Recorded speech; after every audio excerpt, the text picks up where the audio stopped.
You know, since the time I was a kid, music has had a softening effect on my life. Some of you who know me well, you know, I live in my head a lot. A lot of what I do is leadership meetings and, you know, strategy sessions, personnel challenges, financial forecasting, and I mean, a lot of what I do in leading this church has a lot to do with stuff that goes on in my head, and I can get so caught up in that. But music softens me. I play it in my car. I play it sometimes when I run. I love it when I'm in services and people are all singing. And of course it means a lot to God, but it does something in us, wouldn't you agree?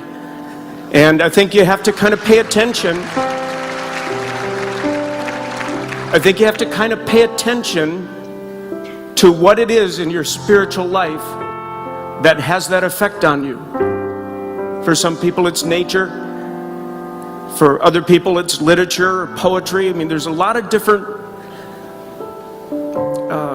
channels or vehicles that God would use for you to have that pathway to Him that makes it all good in your heart.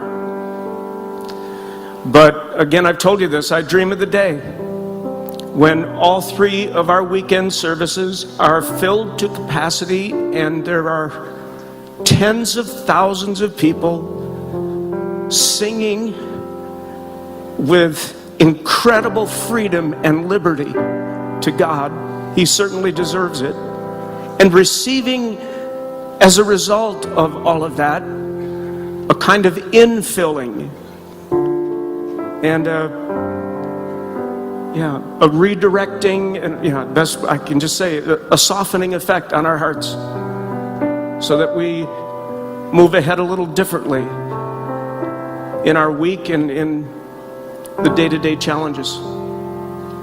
God, right now we thank you for the beautiful art form of music. We thank you for what it does in our hearts and what it does to your heart when we engage in it. And I thank you for these last moments that we've been together. They have filled me, and I think they have brought a smile to the face of heaven. And everyone agreed with this prayer and said, amen. Let's thank these folks one more time.